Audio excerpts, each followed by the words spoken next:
Hi, this is Evans from Crazy Chemistry.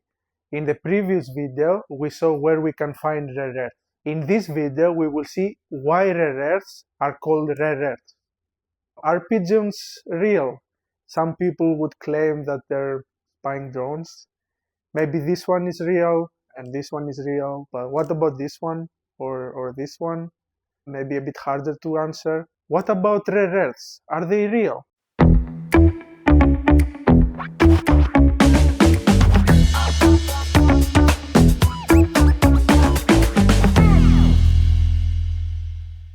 If you show someone this picture, they might say it's a rare earth, but how do they know? How do we know?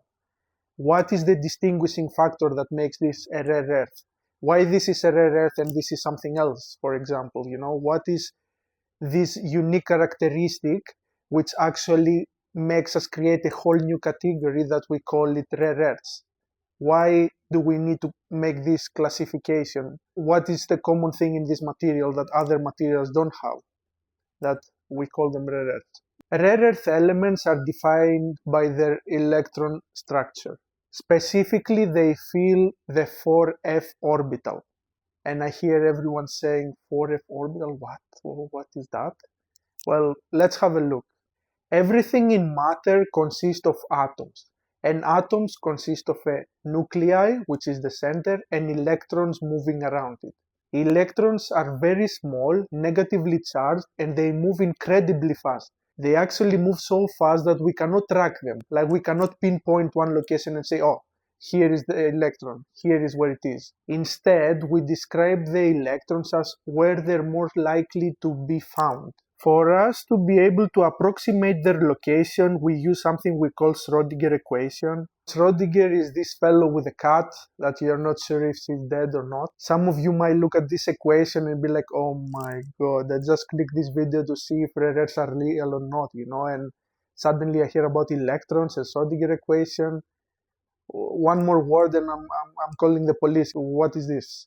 Well, for you guys, then yes, if you want to know, rare earths are actually real. But for you that want to know why, I'm going to try to make it as fast and as painless as possible. This equation that we see there, it has too many symbols, but pretty much what it says is where is likely to find the electron, okay, in the atom. Pretty much that's what it tells. And it's split in the radial part and the angular part.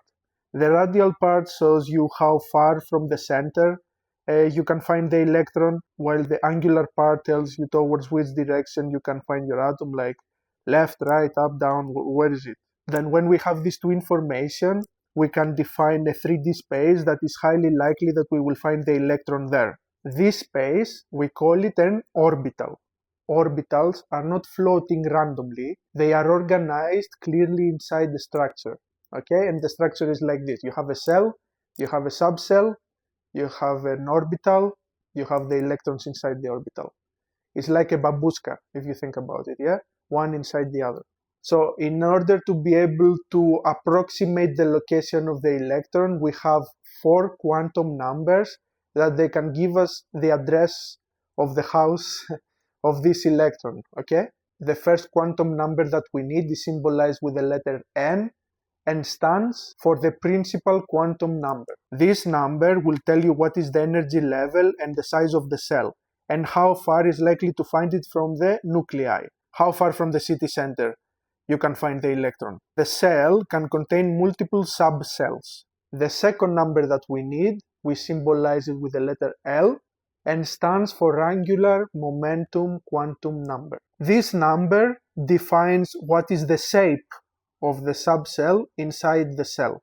Each value of an L corresponds to a subshell that historically are labeled with the letters S for sharp, P for principal, D for diffuse, F for fundamental, depending on what is the number of the L.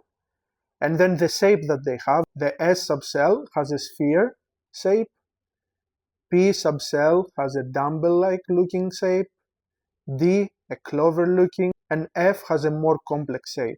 The third number is symbolized by ML and stands for magnetic quantum number. This one defines the orbital inside the subshell. The total amount of orbitals inside the subshell it's equal to 2L plus 1. The last and fourth number that we need to pinpoint the approximate location of the electron is symbolized by ms, and it is called spin quantum number. This one defines what is the spin of the electrons inside the orbital. Each orbital can have 2 electrons, and they need to have opposite spins, one positive half, the other negative minus half. Electrons fill the lowest energy orbital first, according to a principle that is called Aufbau principle. So first they occupy orbitals closer to the city center, for example. When orbitals have the same energy, only after each orbital is filled with at least one electron, only then the orbital starts filling with a pair of electrons. As this way, the repulsions are reduced between electrons. This is the Hund's rule. Now, what is electron configuration? It is a map that helps us to visualize how electrons are arranged in orbitals. This is the way that electrons are arranged in the orbitals. For example, neodymium has 60 electrons and its configuration looks like this. As we saw in a previous video, the rare earth elements are 17, the 15 lanthanides plus scandium and yttrium. The rare earth elements are filling the 4f orbitals. The 4f orbitals have an angular momentum quantum number of equal to 3, and they can have 7 different orientations. They are buried inside the atom. They are shielded by outer electrons. This means that they do not participate strongly in chemical bonding. That's why all rare earths behave so similar chemically, and they're very difficult to separate, because their chemistry is almost identical. Even though they're chemically very similar, the 4f electrons, they give them strong magnetic properties, sharp optical emission lines, and strong catalytic activity. Why? Because the 4f electrons stay covered inside the atom. They retain their orbital angular momentum. The unpaired electrons that they have, they behave like little magnets. And why they behave like little magnets? Because their magnetism relies on two things: their spin and their orbital motion around the nuclei. In most transition metals, the orbital momentum is reduced because the unpaired electrons are outer electrons, and that's why they spread out and overlap with neighbor atoms. That's why their orbital magnetism is suppressed, something which is called orbital quenching.